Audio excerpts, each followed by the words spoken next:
We have Mark actually just joined the waiting room. I'm going to bring him up. My son is asking me for something, so I'll be back in a second.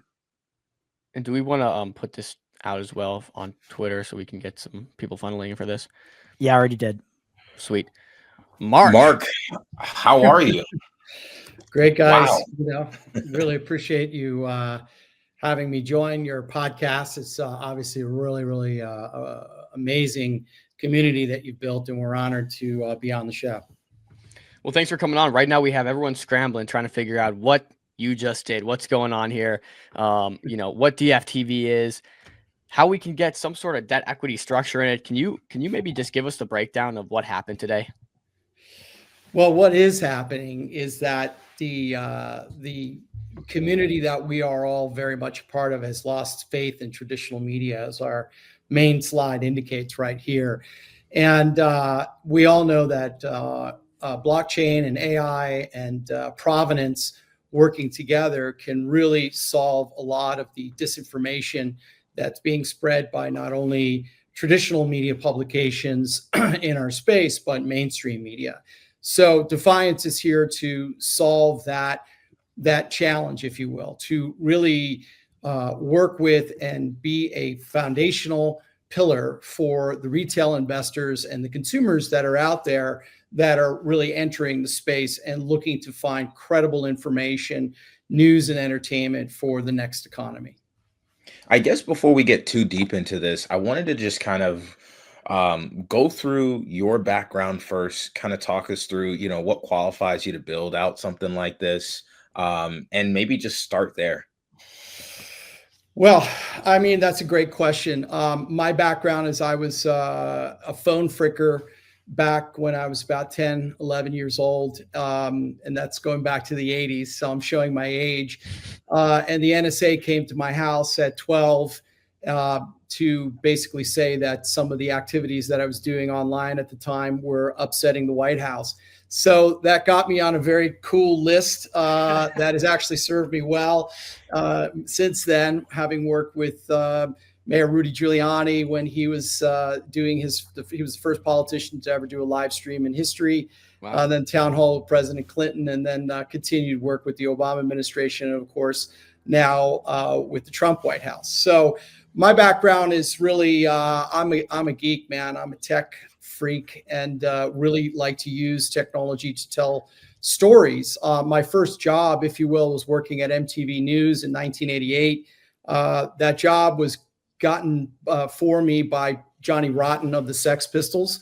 So on my very first day of art school, I was standing outside of MTV headquarters with John Norris's phone number, who I had met through Johnny Rotten, and called him up and said, "I'm here for the job that you promised me 3 months ago." And that's where my journey began, and in news and in journalism. Then worked at CBS as a field producer for a while, had a stint with Orion Pictures, was all in while I was in art school, was doing a lot of events, producing future forward events at nightlife venues like the Limelight in New York when I was a kid.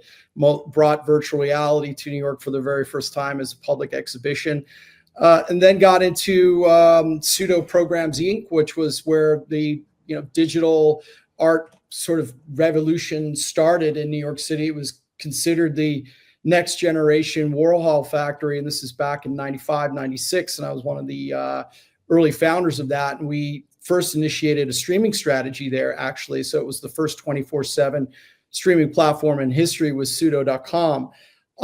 From there, did a company called Jump Cut, and Jump Cut was a preeminent streaming company for many, many years. We did thousands of concerts with all your favorite artists, starting with the Milarepa Fund, working with Beastie Boys, Yoko Ono, Rage Against the Machine, a variety of different forward-thinking musicians who are looking at technology to communicate to their audience. And this is going back to 1996. Later on, created a company called Simply New. Again, continued streaming. We started launching channels for companies like Zappos, Microsoft. I was the creative person and executive producer director behind Grammy Live, which was the Recording Academy's second screen experience back in 2010. worked on X Factor Digital, just a variety of stuff. It's like I'm very grateful to be having given the opportunities to do as many projects as I have over the years and work with so many amazing people.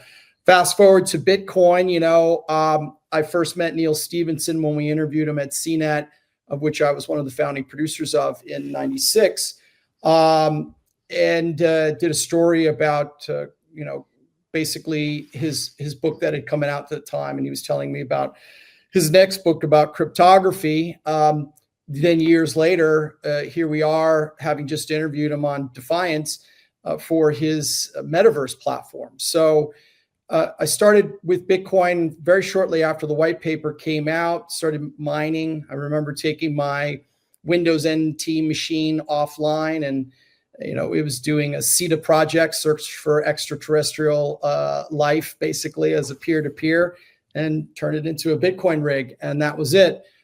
Years later, came to LA, was doing a bunch of great projects, some of which I just mentioned, and just really thought that, taking this life experience and putting it together in a credible channel that was, driven by technology for technologists, but also that represented the cultural movement that's happening here, that we're all a part of. This is not just about, code and bits and bytes, and, NFTs and money. We have a profound global cultural movement that's happening that's all a part of this. And we're hoping to embody all of that with Defiance Media. So I'm reading through some of these docs as well. And I mean, thank you so much for giving us that background. I'm seeing that, Defiance.tv offers, access to 150 million households globally. So I guess just talk to us a little bit about the market opportunity and how you guys are tapping into that. Well, what we looked at early on, just to clarify on those numbers, is there's a market now that people understand, which is called connected TV and streaming television. And, it falls into the OTT category, over the top, which has replaced cable and satellite. And of course, over the air, which is what we all know of as the old word of television. For us, it's a display device. We are a streaming television platform and channel. So aside from going and being delivered to those gated distributors like the DirecTVs of the world and the LGs of the world and, Distro TV and so on, we're also, of course, streaming to X and all of the other social platforms. So to us, it's just about getting that one stream out to represent one world and one message. And what we'll add coming in the new year using AI dubbing technology in our labs group is the ability to localize that in different languages. So you'll have that same Defiance 24/7 stream available in, say, Spanish, Portuguese, Arabic, and German, and so on and so forth. And that's where we're going with it.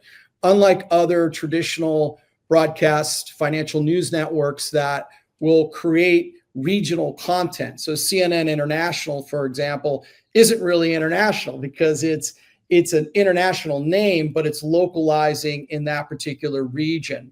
So we think that really doesn't do service to creating a unified global message, which is what our community represents. Bitcoin doesn't sleep. Our market doesn't rest. There's, the sun never sets on the crypto conference, for example. It's happening all over the world simultaneously in real time. And we want to capture that spirit and be the credible source of broadcast news and entertainment for this community. Can you maybe get into how this differentiates you from legacy media, which we see as maybe maybe you can tell me a dying art form per se, how you guys differentiate and kind of get ahead of social media today, AI, and everything that comes with that? It's a great question. I think that, legacy media by definition is old and the folks that run it are traditionally in the United States and really all around the world, but traditionally in the United States, they're family run businesses. You look at the Murdochs, for example, News Corp, an incredible company that's been built over many, many years. Fox Business is fairly new in the broadcast landscape if you really look at it. And, these are all family run businesses, Viacom and so on. Viacom now just sold to Skydance, which is now a family run technology business by Larry Ellison and Oracle and his son, David Ellison. And I think they're going to do some really radical things at Paramount Viacom. I think David is going to transform the feature film, the traditional entertainment marketplace. And we're very aligned with what their vision is, because it's similar to ours, except we want to radicalize and, use the technology in a way to empower, inform, have our content checked on chain, and have provenance behind everything we do for news and entertainment. I mean, look, here's the thing. People are watching video that's coming from a variety of different sources, right?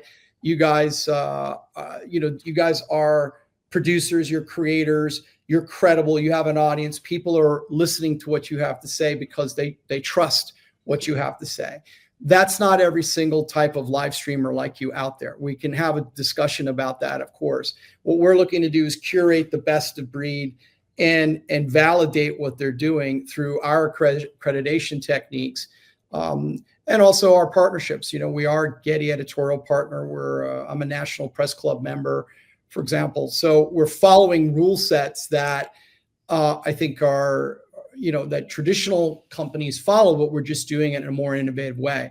The other point to make is that traditional media or broadcast news and entertainment really doesn't represent the spirit of our world, right? Like CNBC and Fox Business are not doing a 24-hour coverage of what's happening in the next economy, what's happening in fintech and Web3. They only like to report on things that are sensationalized. Bitcoin price goes up or it drops. There's a hack. There's this that happened. There's that's happened. The White House makes an announcement, and that's it. They're so focused on competing with each other around the breaking geopolitical story, or the story about the drug bust, or religion and so on, that they're not looking at the wonderful global community of 500 million people that are part of the trustless generation, that really don't have any interest in traditional media, that that challenge government authority, and ultimately are taking their savings out of central banking system. That's our audience. Those are the people. Those are our people. Those are who we are and who we want to cater to. So, Mark, I do have a question for you. I come from a media and advertising background. I've been in crypto for 10 years, so seen a lot of what you're discussing coming to fruition. We've seen a lot of legacy media providers, even you can think of like the CoinDesk of the world, Real Visions of the world, who we love. These live stream kind of not media companies, but they're kind of investment platforms. Our show kind of was risen out of the optimizing towards live streaming away from spaces. And we started 6 months ago, and it's garnered 4 million views, and we've done really well. And so I just want to get your take on live streaming specifically. Do you think we overtake traditional media over time, or what does live streaming look like kind of the next 6 months to maybe next year? I really appreciate that question. I have not given myself this moniker, but people have given me the moniker of Godfather of live streaming, because I've been doing live streaming since 1995. It's a long time, 30 years. And we really look at it. Some of us on here weren't born then. Yeah, that's okay. But keep in mind that the formats that we put in place back in 1996 are still being used today. So live streaming is a delivery mechanism, and it's live. We get that. So is a live TV broadcast or live satellite broadcast. The difference in traditional live broadcasting is there is no participation level that the audience can engage in. Whereas with streaming, what I recognize very early on is that, look, this is over the internet, so it has to be participatory. And what does that mean? On a basic level, what we did in 1996 and what is the format today is you have a live stream with a chat room. That never existed before. Anybody can take, and I've said this for 30 years, anybody can deliver a live stream on the internet. Anybody can do it. And now it's ubiquitous. You're doing it. You can do it from your phone, right? Do it from your Meta glasses. But to make it engaging and participatory, that is what that separates the opportunity on digital delivery platforms over what you're going to see in traditional broadcasting. So I have always been an advocate of live participatory media. Working with SOAR now with this DRP standard, we really are advocating it because we feel that participation is paramount. It's, utility is one thing, but participation is key. So we will move forward with a participatory mindset with our community in order to deliver credible information and, again, entertainment. This is all about promoting adoption at the end of the day. So, we're not trying to be Bloomberg for crypto. I think that's what CoinDesk, which was a publication, attempted to do. And, side note, we actually helped them launch CoinDesk TV in turn as giving them some advice, right? We didn't physically do the work. Well, Michael Casey's a friend. And when he was there, they're like, well, how did you pull this off? Because we didn't see them as competition. They're our friend. We want CoinDesk TV to exist. It's unfortunate that their new owners have not continued with that vision, which in some respect helps us because we're the only 24-hour linear broadcast network globally or even domestically that focuses 100% on this subject matter 24 hours a day as a visual storytelling platform. So, I think that we beat traditional media networks in very succinct ways. One, they're not focused on our vertical. They just really don't see our community as a community that needs to be recognized and targeted. It's either that or they just don't know how to do it. B, we're definitely using the technology that we're talking about to build the channel. So we're able to operate at 1/1000th or 1/10,000th the cost of any of these traditional broadcast news networks. It's just the scale of what we're able to do with less people is a huge factor for our ability to now accelerate our growth through things like what we're doing with. So Mark, can I ask about how the media is delivered to the end user? Is it via YouTube channel? Is it on your website? Is it like us on X? What's your method of delivery? Yeah, all streaming platforms you will be able to find Defiance on. One that we're on that maybe you guys are not on, but perhaps you could be if you become a contributor to Defiance Media, is television, right? Streaming TV, fast, free ad-supported streaming television from an advertising standpoint has already surpassed cable, satellite, and traditional network television. Streaming television is global. Streaming television is available anywhere in the world that you have a device that allows you to connect to the internet. The display is just bigger, and who controls that real estate are, traditional media companies, Comcast, Dish, DirecTV, Pluto, Xumo. These MPVD apps are all really aggregators for eyeballs. Then you have others that are like Netflix or HBO or Paramount. These are folks that you download their app or it comes baked into the television and it's there. So that's where the gatekeepers are, right? Because not anybody can just get a streaming television channel. We have about 80 million households through streaming television here in the domestic United States, as well as APAC. We're now expanding into LATAM. And in the new year, we'll have not only the channel being delivered in English, but in Spanish and other multiple languages using AI dubbing. Yeah, Wow, maybe really, really quick. We actually use some AI dubbing into Chinese. So there's a big Chinese ICM community, and we have a guy running an X account just grabbing clips, dubbing it. I love it. And it's actually gone quite well. I mean, the startup costs are not crazy. The accuracy has gone way up recently. Yeah. And so, yeah. Well, we're doing it live.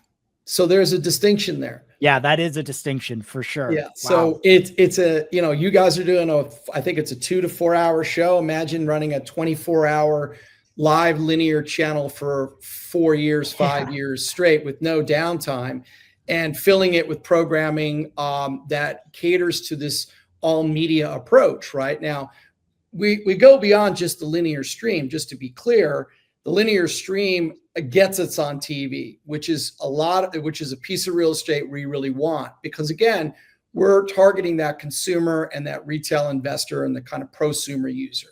We're not looking at the hardcore crypto audience per se.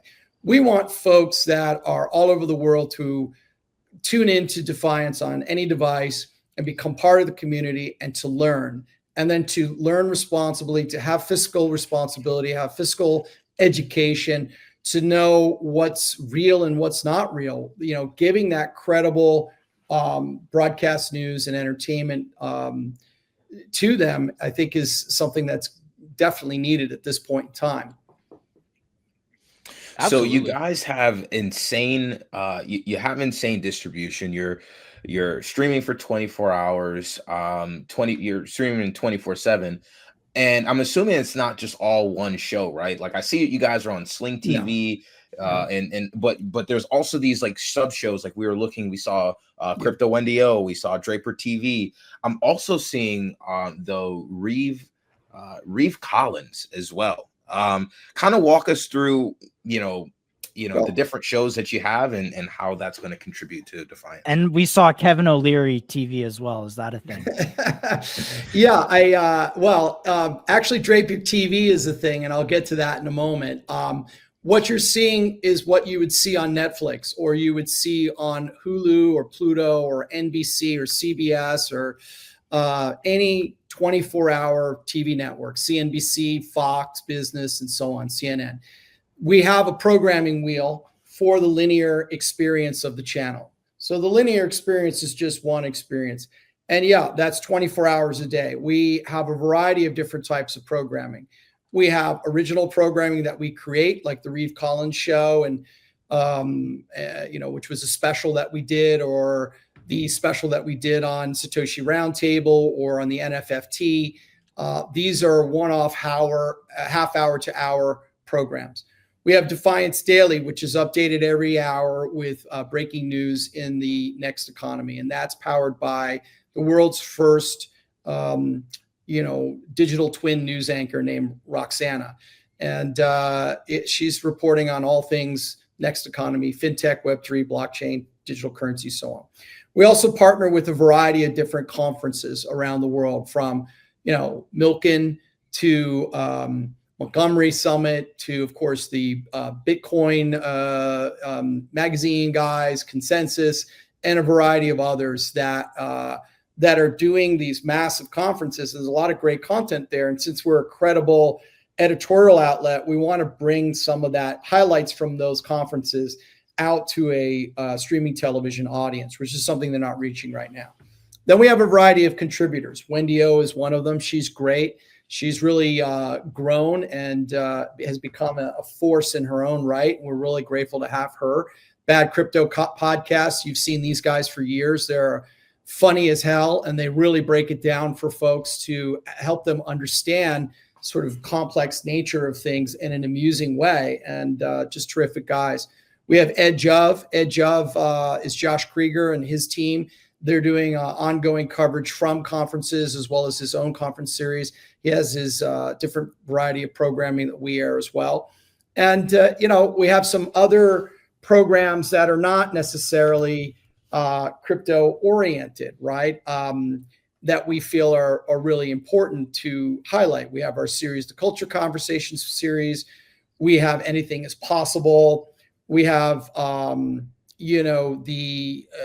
the What Could Be Bad series with Ben Gershman, which is a mental health show where he's interviewing musicians and technologists. There is a burnout here that we have to be aware of. So he's addressing those issues from people that are high, entrepreneurs. We have some other specials, Joby Weeks, Roger Ver, and so on. Tim Draper, we've done a digital twin for Tim Draper called with a show called Draper Decentralized. We did that for about 18 months. That led into Tim inviting us to support his team in launching Draper TV. So drapertv.com is its own channel where he focuses on small businesses and entrepreneurship. So we're definitely like-minded, but different in terms of the markets that we're approaching. So we're very proud to be invited to be a part of that and support Tim and his team to launch their linear channel as well. And so can you tell me a little bit about the Reeve Collins, Web3 with Reeve Collins? Can you tell us a little bit about that and his background as well? Well, Reeve obviously is an incredible entrepreneur. He's had multiple exits. He was one of the founding team at Tether. So was Craig Sellers and a variety of other guys. And Reeve is he's on a bunch of different boards now. So Web3 with Reeve Collins was a few specials that we did in conjunction with him and his producer that were really just highlighting a bunch of talks that he was giving about the future of tokenization and, highlighting some of the businesses that he's working on now.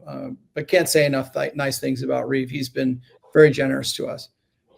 That's awesome. That's awesome. And so the way I'm thinking about this, and let me know if I'm correct. I'm thinking about this as like a news, like a TV network, something similar to like a ABC or a TNT. Like this is it is a 24/7 live stream, yes, but it sounds like what you're having is a bunch of different shows on a channel, and it sounds like a TV network.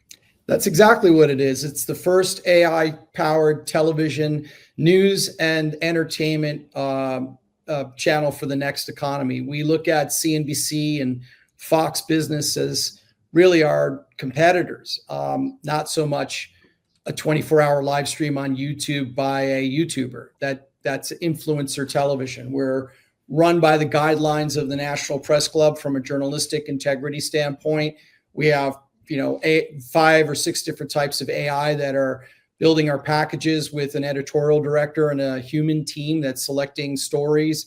We're checking provenance on all of our stories that we publish as broadcast video packages. We, of course, aside from the linear channel, we're syndicating all these packages out via social media, TikTok, and of course, X and Instagram and so on. So it's not just a long form show, there's short form content too. So you have to respect the platform that you're distributing to. So yes, we have the linear stream and a variety of other programming. And that's exactly it. We feel that we can be that global voice, that global brand that unifies the trustless generation in a community that they can relate to, and entertainment and news that they can trust and relate to. When I say trust, I mean that it's been verified on chain and that we've been using tools that ultimately determine the authenticity of the information. I think ultimately trust and truth is subjective to one's own personal belief system. So and Josh has a question here real quick, but right before he asked that, I wanted to, there's a comment in the comment section by one of our viewers here, Pepe. Did he mention CNET TV was acquired for 1.8 billion? What was his part in that? So we wanted to get your answer to that real quick. CNET went public in the early 90s, and it first had an IPO, and then it was later acquired, and then acquired again and acquired again. So CNET is a brand that I was associated with. I was one of the founding producers of CNET and the New York bureau chief. I was the first person working with CNET in New York, and at the time, CNET was a variety of TV shows. We had shows on Bravo, USA Network, NBC. And so we were creating, in essence, short form broadcast news packages about people like Mark Andreessen, about people like David Bowie, about people like Cindy Crawford, and what the Supreme Court was doing, and what the House of Satan was doing, all on the World Wide Web 1.0, right? I mean, I use that as it was literally all over the place. And back then, and also Jeff Bezos, we did the very first TV story of Jeff Bezos. I remember meeting Jeff, and he interviewed me before he allowed us to stick cameras in his face, because he had gotten burned by Wall Street Journal and the New York Times. They thought he was crazy. You're going to launch an e-commerce site with books? Like, who is this lunatic? But, so I think what we did at CNET was we took very complex ideas, and doing technology stories is not easy, right? You have to be able to explain it to a mass audience. And we did that at CNET very, very effectively, and finding ways to tell the story, not only of the individual founder, their motivations for doing it, but how they were using these new tools that were going to empower them to empower the World Wide Web and the world at large. So that's really the genesis of what we're doing here. It's sort of my time at MTV, the rock and roll attitude, the news background. What we did at MTV was groundbreaking, and what we did at CNET was groundbreaking. So I'm taking those two disciplines and really focusing it into Defiance Media 100%, and hoping that everybody loves it. Can we also touch on a raise we had here in 2021? It looks like you guys raised $2 million. Not sure if that's accurate. We're just sourcing some things here now as we speak, but it looks like you guys maybe conducted a raise in 2021, raising $2 million. We saw Patrick might have been an investor in that round. Friend of the show, we've had him on before. Maybe talk a bit about that. Well, yeah. So what we've been doing is the last couple of years, this is our sort of coming out party, if you will, to the world.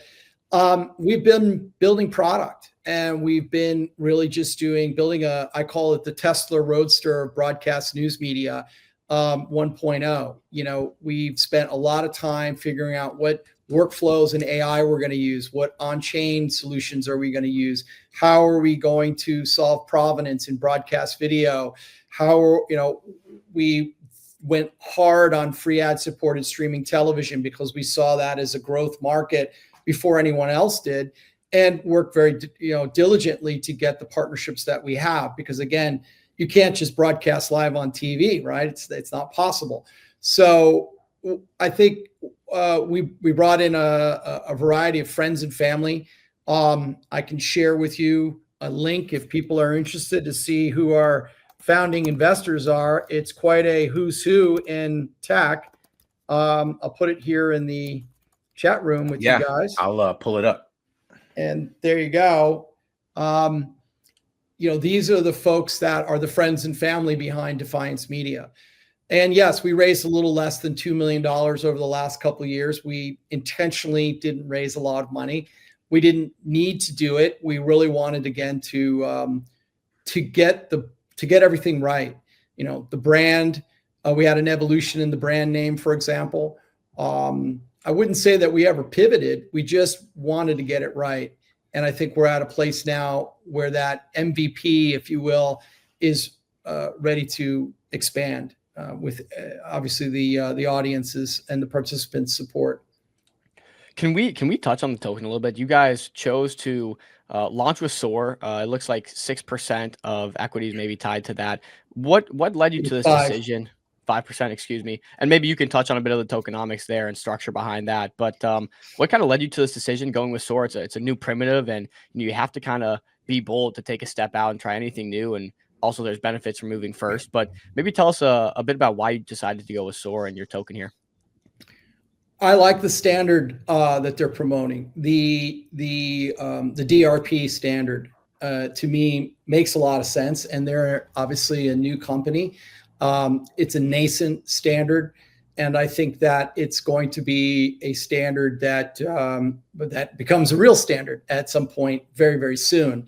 There's and the team. You have a lot of really smart people there that are very dedicated to creating curated, experiences for folks that want to be engaged and participating with companies. It's not just a free-for-all, wild west DEX, if you will. And I think that's really critical. We are a curated content platform, so the idea of matching and aligning on a curation level is there. They also are really hands-on in terms of helping and getting us set up for even this interview, for example, and meeting you guys. But to answer your question, it really, what resonated with me day one was the DRP, standard, if you will, and going in that direction. The fact that it is participatory in nature is what matters to me. So you've done raises in the past. Clearly, you have a long-standing business career here. How would you say raising with this debt equity structure that the DRP standard provides stacks up or compares to traditional venture and traditional raises with family offices, friends and family, et cetera? Well, look, there's nothing better than friends and family, because those are the folks that formulate the entire vision of the business, and they're all friends. So I've shared with you who our friends and family are, and that is our core group of folks. We don't just rely on them as investors, but they have helped shape the mission of the company. They're not operating the company or involved in day to day, but these are some pretty brilliant people. And, that's a great litmus test in terms of our credibility and who we're getting our information from to help move things forward. So I'd say that's a terrific milestone. Working with family offices, we have a couple of family offices involved, but mostly family offices don't invest in startups. They're investing in venture funds and hedge funds. So I think the family office route for a startup is really not necessary and an arduous route. Venture capital is venture capital. They have certain metrics that they need to hit. Great venture capital firms that have sub funds, if you will, that are for exactly vehicles like us, a startup, if you will. Those firms like Draper, for example, is very big on this. And of course, you have Boost, which is run by Adam Draper, and he's the front lines for Draper Associates. Adam's making high risk investments with brilliant technologists and startup founders, anywhere from 50 to 250 grand. And then they graduate to, say, a Draper Associates environment where, Tim's got a whole nother team of people that's evaluating the deal on a different criteria. And then it goes on to, the next level, if you will. I think that Andreessen is brilliant at this too. And then you have Y Combinator and all these others. So it really just, they all differentiate. With a token raise, we could have done a token raise many years ago. Clearly, look at our team of investors. We could have done a utility token back in 2021 or 2020, or, any variety of these type of tokens. We like the DRP token. We like what it represents. We like that what it embodies. It's aligned with our mission statement of participation. So we feel that this partnership was the right one for us to explore on this journey, and we hope that it's very successful. I love that answer. And also, if you have that number, or if you're able to disclose it, in the 2021 raise, do you know what you guys raised at? Valuation, we're still sub $50 million valuation. So when we go out and actually do our seed and venture capital round, which is what we'll do in the new year, we'll be raising roughly around around that number, based upon probably a $15 million round, which would be an equity round. So that's good for all of our participants that participate with us in the SOAR round, because of how the economics of that are structured. They would then ultimately be able to participate in the core equity of the company down the line, potentially. That's incredible. Do you have a use of funds for that raise? Obviously, 15 million is significant. Where do you see the future of this going? Yeah, that's a great question, and it's a very simple answer. It's growth and expansion internationally. We We again, on streaming television, we need to partner with a lot of the large media companies globally. The large media companies globally are still owned by families. Our positioning to them is we're the financial news network of the future. That's what they care about. Okay, you're an alternative to CNBC and an alternative to Fox Business. Keep in mind, Fox Business and CNBC report basically on the same thing 24 hours a day with just two different viewpoints, right? And we don't really care about that stuff. We care about our market and our people and our community. So we're a completely different voice. And then we can go to these global media companies and say, and not only will we deliver our channel to you in English, but we're also going to be able to give you a feed in your localized language. So in India, that's 4 different languages predominantly, right? So it's English +3. So they would have that for those individuals. In Latin America, it's obviously Spanish and Portuguese. We're rolling out in Spanish and Portuguese in the new year. We've already gotten that DirecTV deal done. We launch next week, December 1st, in English, and then it expands out to the other languages. So again, one world, one stream, if you will, and one message is our goal here. So expansion is key. Bringing on some more team members, building out product with our AI tools. We're going to move into an agentic newsroom environment. Right now, we have our digital twins, but we're going to go agentic with those digital twins. And so we want to build product. We want to expand. We obviously want to engage our community more and roll out some other services, marketplace, membership, and so on and so forth. So it's build money. I hear you. That's exciting. And I really want to pivot. Obviously, the media business, and I sold media for 5 years, is predicated on advertising revenues. Is that your only revenue model? You mentioned subscriptions, I believe there. Do the networks pay you guys for content, or is it the opposite? Do you pay them to get on their network? Can you just break down the revenue model of the business and what your revenues currently are? Sure. We like to think of ourselves as pre-revenue. We have definitely a variety of different case studies that have revenue or income attached to them for all the different verticals that we're currently in. If you go to the SOAR platform and take a look at our mission deck that's a part of the offering, you will see a very detailed deck that outlines what our income verticals are. So advertising is one of them, but it's the least important one to us at this point in time. You cannot build a media network off of advertising anymore, especially broadcast media and on streaming video platforms. It's very, very difficult. You guys know that because this is the business you're in. So, streaming, free ad supported streaming television, that the linear part of our experience, again, we have VOD, AVOD, and of course, social media clips and so on, allows us to get those distribution deals because those big media companies still work off of that model. So for us, it's a way to extend our brand at no cost, all of a sudden be on a platform that has X millions of people, be in that electronic program guide, and be in favored nation with CNN, CNBC, Fox, and so on and so forth. Yes, this is the right slide here. So advertising is not the primary. You look at content licensing and syndication. So we have a lot of content. Our content is syndicated and licensed in a centralized manner through Getty Editorial to 35,000 other news agencies.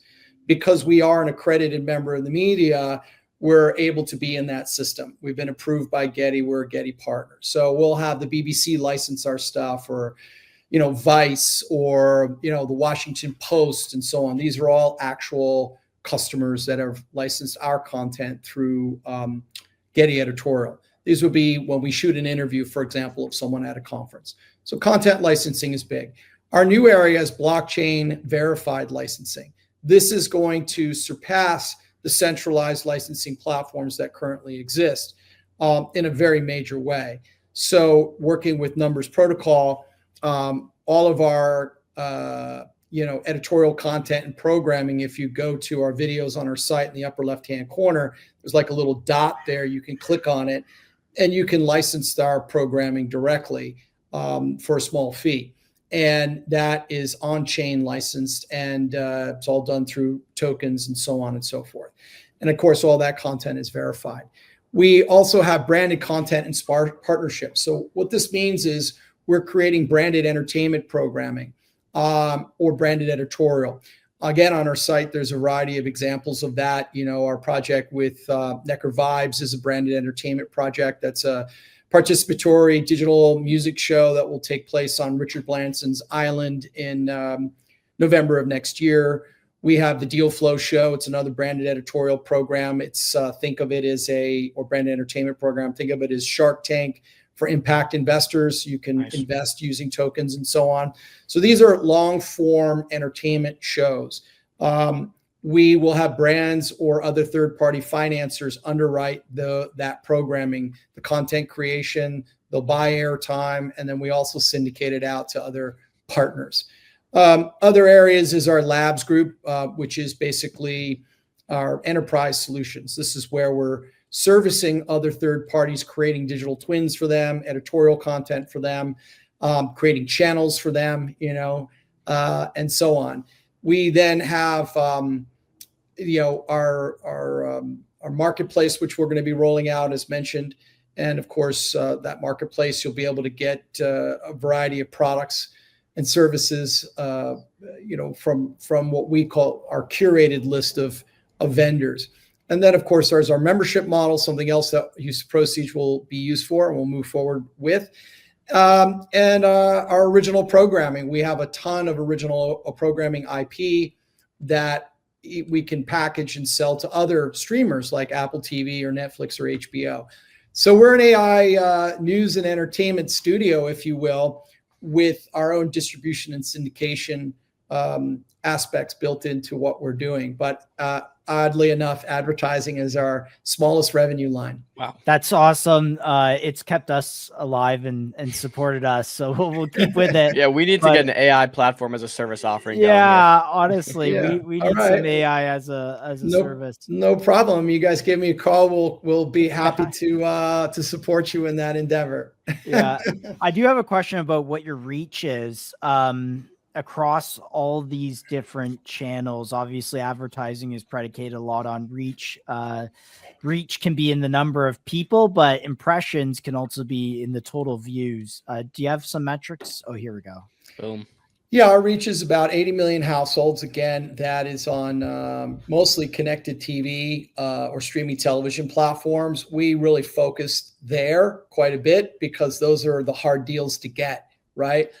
We weren't interested in building our business on, say, Facebook Live or YouTube Live. Cheddar did that. And although they had a very successful exit, ultimately it was in speaking with the founder and CEO, John, about his experience after he left. He said if he could do it all over again, he would do it the way that we were doing it because he didn't have control over his distribution. At the end of the day, YouTube or Facebook could turn him off.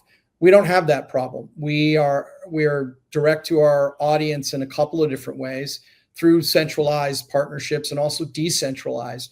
All of our content or all of our short form content, Defiance Daily, for example, is also available through decentralized video IPFS protocol. So, if we do something that pisses off Amazon, you'll still be able to watch our content online at the very least. So that's how we're doing, delivery. In terms of reach, we want to work with the community, hence the purpose of the participatory DRP standard to boost our internal social media channels and really grow our community. We feel like we're ready for that now, and that's one of the purposes of collaborating with your audience is to bring them into what we're doing and help them grow our online presence even more than it already is. So with this token, are you going to be pretty active on Twitter yourself, personally talking about what you're doing, updates, etc.? That's exactly the plan. Yeah. When Twitter first came around, I was super active. And then I wasn't, and now I am going to be again. my personal life has been put on hold as it's all of my social interests have been really on Defiance Media. So if you go to Defiance Media TV on X, you'll see that there's multiple posts every day, and it all has good video content to help educate you and inform you on what's going on in the next economy. But yes, my personal X will come into play. Hopefully that will help and not hurt the business. I'm sure it'll help. You know what? I would love to get a stance from the mindset of you, Mark. No one knows this business better than you. No one knows this industry better than you. Obviously, you set out, you have these revenue drivers we talked about. When you think about the TAM and the total addressable market of the future of media and what you're doing, is there a number you could put on that, or just give us that vision you have? Well,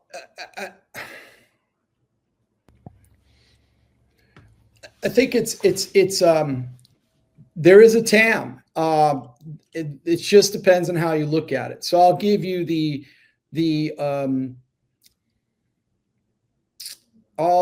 sort of the broad version of that, as opposed to the investor pitch version of that answer. And look, Facebook and X and TikTok and all of these UGC oriented platforms have proven that media and the media landscape has forever changed, and they reach billions of people worldwide. On streaming television, which is only one screen that we're targeting, it has surpassed, again, cable, satellite, and traditional network. So streaming television, meaning that you can now get ABC News or Fox News or CNN News via streaming, is replacing cable over the next 10 years. I think you'll just see cable systems completely disappear. You'll see satellite TV as we know it completely disappear. It will evolve into things like Starlink, and Starlink at some point will start to deliver all these linear channels to you. But the total addressable market is well over 1 billion people worldwide that are looking at large screens. I mean, very specific example of that is, TCL. They have 250 million smart televisions in the market today. There's billions of television sets. So that market is getting bigger and bigger. You look at YouTube TV and YouTube Live. A lot of their consumption actually comes from those two curated experience that happens on a smart TV set. Smart TVs in the future, and a very, which is indicated by a couple of companies out right now that are actually just giving you the TV, right? So here's the display device, now consume the content, and the OEMs are taking a percentage of that advertising. I think you're going to see that in every device. You'll see that on iPads. You'll see that on phones. You'll be getting your content served to you. You'll get the hardware device for free or next to nothing, and the OEMs will now be taking a piece of the media buy. That's definitely happening. So your total addressable market is billions. But the question specifically broken up into what is the FAST market, the free ad supported streaming television market. Let's just say it's a $64 billion advertising market, which is predicted to hit in the next 2 years. It's already somewhere around $25 billion in advertising on the devices that are streaming television devices worldwide. This is so fascinating. So you almost envision a world where the hardware may come free to users or consumers, and then they'll monetize the contents inside that hardware. Is that kind of the vision and idea you're explaining here? Yeah, I think that it's obvious. The OEMs, meaning the manufacturers, really missed the boat. YouTube is the perfect example. Here's this app. Here's this thing called the World Wide Web, right? Now you're helping to consume content through desktop and mobile. Well, this idea of web TV was around in the 90s and it failed miserably. But now we're in a point where TVs are smart. You connect your TV to Wi-Fi, right? So when you do that, now you have this large screen. That's all it is. You can connect your computer to it. You can do whatever you want. The delivery of video to those screens is superior because of the streaming protocols that they use, the UX UI that they use, and the fact that it's in essence creating a socket connection with your device as opposed to going through a browser. So that's why streaming television is a great experience and why Netflix is a huge success. Aside from the fact it's just frictionless and easy to use. You don't have to go down to the store and get a DVD or a VHS tape or have it sent to you in the mail. The OEMs missed out on all of that, but now they're catching up. The number one is Samsung. Samsung, have you noticed in the last 10 years that Samsung TVs are all smart TVs and that the price of these devices has dropped considerably? Mm-hmm. And the ad buys are going direct to Samsung. I have friends of mine who are Correct. now account managers at Samsung versus working in agency. Correct. The ad buys Samsung is now in the conversation, whereas before it was going to Google or AKA YouTube or Google as a 800-pound gorilla in general, or all these other apps and platforms and Twitch and so on and so forth. But now the OEM is involved, and Samsung has a highly curated list of channels, but it's limited, right? They can't have 1 billion channels like YouTube has. Like literally YouTube has 1 billion channels. Wow. But Samsung doesn't. It's thousands, right? And they're all curated and they're all specific to that particular viewing experience. Correct? So LG's in that market. LG, I think, is going to be a tough competitor for Samsung. LG is really smart in their approach. They have more of a global lens and international viewpoint. I think LG in this time next year will be the default smart TV manufacturer globally for people that want to do free ad supported streaming television on their platform. I think they're going to overcome Samsung. Then you've got other players like Sony that's not even in the conversation yet. Panasonic, TCL, as I mentioned, they're looking at using the Google operating system for smart TV and video delivery on their platform, which means that Google will be serving the ads up for TCL. And so, yes, that's definitely going to happen, but I guarantee you it's going to transcend over into, into tablets probably first, and then eventually into phones. So I should be able to get a phone for nothing. And, the OEM should get a piece of the advertising and be serving it up in some way, shape, or form in its own, environment on that device. So with your smart TV, there's their built-in Samsung EPG guide, but I can still get my apps. If I want to get, the Netflix app or the Hulu app or the Paramount Plus app, I can get all that added, and you just add on. Look at Roku. Roku's the number one smart TV operating system globally. You can build on it. So, yeah, I think that everyone that has a really solid presence on YouTube should think beyond YouTube. You need to be on all platforms. You have to respect the platform that you're on and be able to engage with the audience on that platform in the manner that that platform is designed the engagement to be. So your content may not be right on TikTok, but snippets of your content could be on TikTok to help promote your live show. That's what we're doing in many ways. We're sending our promos out to other platforms to drive viewership to our linear stream on X, for example, or on on LG or Distro TV, which is an MPVD app that we're aggregated into. And Mark, we want to be respectful of your time here, so we'll try to wrap it shortly. I got a couple questions for you. We'll maybe start here. It seems like you have a pretty robust team. Obviously, you're developing AI, potentially in-house. You have this whole media company and everything you've talked about today. Can you give us an idea of the size of the team? Do you have in-house engineers? Like, what's going on there? Yeah, I think we have a great team.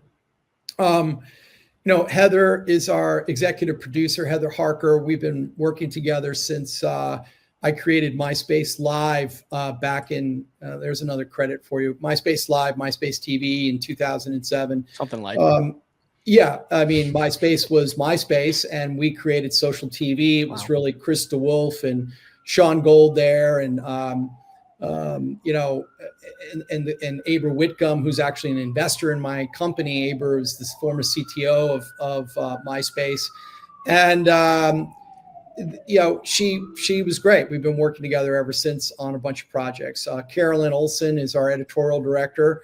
So if you want to get stories on Defiance, she's the gatekeeper.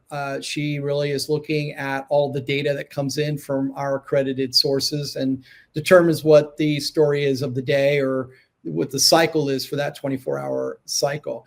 Of course, we have a lot of engineers, a variety of different places who have, you know, in India, we have in Philippines, we have in Israel. So they're kind of here, there, and everywhere. It's, you know, a team of less than 10 people. And actually, I'm really proud of that. I think that the days of let's raise $1 billion and hire 20,000 people or 10,000 people are over. I think what's more in vogue is how do you build a global media, broadcast video media platform, right? That has a linear experience, VOD, SVOD, transactional video on demand, and of course, all of our social media clips and so on for the least amount of people. So whereas CNN, I believe, and I could be wrong on this number, has something like 6,000 employees, I would love for our company to be falling fast. And falling fast. I aspire for this company to be, you know, no more than 50 people, right, at the most at any given time, and still have that same type of global footprint as a Fox Business or a CNBC. Well, we're using, again, I'll just reiterate this. Unlike many of those companies that are still set in their traditional workflows and mindsets and legalities and interferences, we're not constrained to any of that. We're using the most forward-thinking tech we can and future tech we can to walk the walk that we're talking about, right? Like, you know, there just seems to be no other way to do it. You know, it seems like with the emergence of AI, we see a lot of these startups nowadays just have extremely lean and extremely aligned teams that work towards a common goal, and they can just do it with a much smaller team than what was possible in the past. And so I agree with this mantra vision that you have of keeping the team under 50 and just completely aligned. I love it. When you think about Defiance, what comes next? You know, what's next on the list? You guys have a lot to do, a lot of stuff to accomplish, I'm sure. What are you most excited for? Well, in the famous words of Michael Saylor, there is nothing next. There is only Defiance. You know, that's it. There are no alternatives. And that is our goal, is to be that brand for the trustless generation. I love it. Well, Mark, I think we learned a lot today. I'll tell you that much. I did, at least. I can speak for myself. Any Q&A, guys, if you have any questions, last-minute questions, I would drop them now in the chat because we're going to get Mark back to his busy day, I'm sure, and leave you guys with that. But, Mark, we appreciate you coming on. This was a fascinating conversation. I think there's a huge opportunity here with this launch. I'm glad you're supporting this DRP standard. It is really fascinating, and just seeing these projects come to the market and give people opportunities that were just not available in the past is fascinating. And I love that you. Sorry, I don't think I got a straight answer on the Kevin O'Leary angle. He was tagged in the thing. Is Kevin O'Leary working with you guys in any way? Oh, we actually did well, Kevin, we featured him a couple of times in our Defiance programming, along with a lot of great people. I invite everyone that's watching to go to our website and check out the Spotlight section. There's just a ton of content there with just amazing folks all around, from all around the board. You're going to recognize a lot of those faces. And those spotlights are, you know, small spotlights on people. We did a television show recently. It hasn't been released yet, that features actually Kevin O'Leary and Anthony Scaramucci. And I'll just say that It's a rumble. It's a rumble. We anticipate it to be released early next year. So this is a teaser. And yeah, I mean, think of it as a debate show like you've never seen before. And I'll just say that it includes a boxing ring. What? Kevin O'Leary, a debate show in a boxing ring sounds like something I would absolutely watch. With Anthony Scaramucci. That's our first episode. And then I can only tell you that the episodes that are going to follow are going to be as interesting. So, maybe we'll get that Mark Zuckerberg, Elon Musk fight after all. But yeah. But it's that never materialized, unfortunately. I think Zuck's been trending a little harder. Yeah, I invite them to be on the Rumble show. I can't tell you the name of it yet, but it's a great show, and we're really proud of it. And Kevin was amazing to work with in that capacity, as opposed to just interviewing him. He's principal talent, right? It's him and Anthony were principal talent, and their debate was great, very timely, and he's just a joy to work with. And so was Anthony as well. Super pros, very knowledgeable guys. And a lot of fun. They're just fun. These guys are they're just operating in an environment. As a fellow Canadian, Kevin's a patriotic Canadian as well, which I appreciate. And I love his takes on our government, because our government's a little crazy. So yeah, I think he's the guy that everybody hated on Shark Tank, but ironically, he's the guy that everybody in the DGen community loves out of Shark Tank, right? It's like, because he just speaks his mind, and there's no filter. And he made the flip too. Like before the FTX explosion, like he was the anti-crypto guy. You're all cowboys, the Wild West. And the more he got into it, he's like, all right, there's something real here that I need to look at. And then he went, he created a crypto company listed in Canada. I forget the name of it off the top of my head, but he went and built a whole exchange. So it went from this is insane stuff to WonderFi. WonderFi is an investing platform here in Canada. So anyways, love O'Leary. He gets it. I think his pivot was, I didn't ask him this personally, but it would be a great question to ask him. My speculation is that his pivot really wasn't anything more than he had enough close friends in his circle have him relook at this. And one great example of that is how he tells the story about his son who works at Tesla. He really didn't like Tesla. He thought electric cars were the dumbest thing he ever heard of. And his son, a very smart engineer, now works at Tesla. And he said to Kevin, he goes, "But Dad, Tesla's not a car company. It's a data intelligence company." And that's when the red light went off for O'Leary with Tesla. And then he became bullish on that. I think it was the same thing when he realized the true power of blockchain, the true power of wallets, the true power of digital assets and digital currency, of fractionalized assets, all these things that these really, really smart people that we get to interview and showcase are talking about and doing. That's what gets me out of bed every morning, is just learning from all of the great innovators that are out there, really redefining our world and doing it in a way that is not altruistic, it's realistic. And that shape is coming together. So, I look at the Vitaliks, you look at the Roger Veres of the world, you look at, of course, the Kevin O'Learys, and you look at, the Tim Drapers even of the world, even though he's not he's an entrepreneur in his own right, but he's an investor too, right? He's primarily known as an investor, but Tim's an entrepreneur.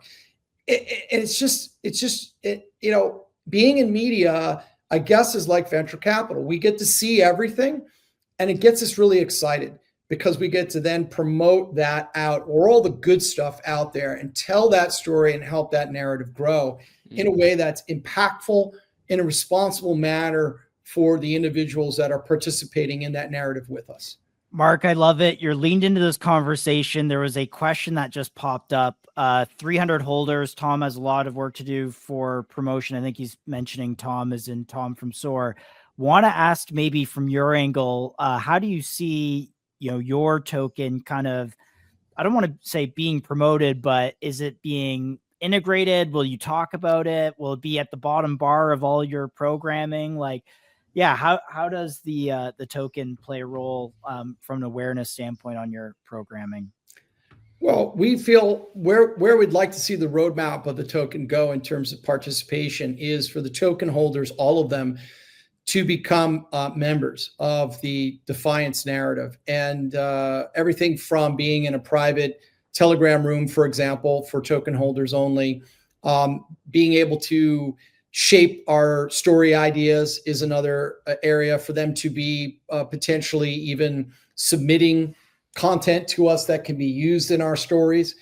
We get our stories from accredited sources only, so we're not really looking to go full-blown journalist or here, for example.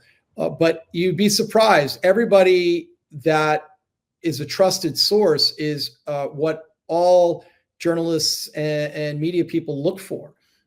You can't find that on X anymore, right? The blue check mark has no meaning. It's you just paid for a blue check mark. Mm-hmm. So that type of verification system is not available any longer. So these would be insiders. We would be looking at that trusted group of participants as our heartbeat to what's going on the street, if you will. And so there's a lot of other things that we've been talking to the SOAR team about in terms of integrating the token holders as more participants in what Defiance is doing as a whole.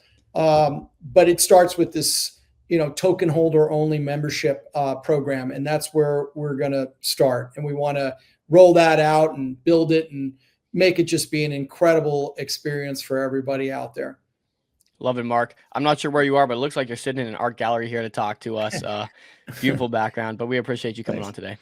Appreciate it. It's our studio here in Venice Beach, California. Lovely. All right. All right. Thanks, Mark. We appreciate your time. Thanks for coming on. Thank you.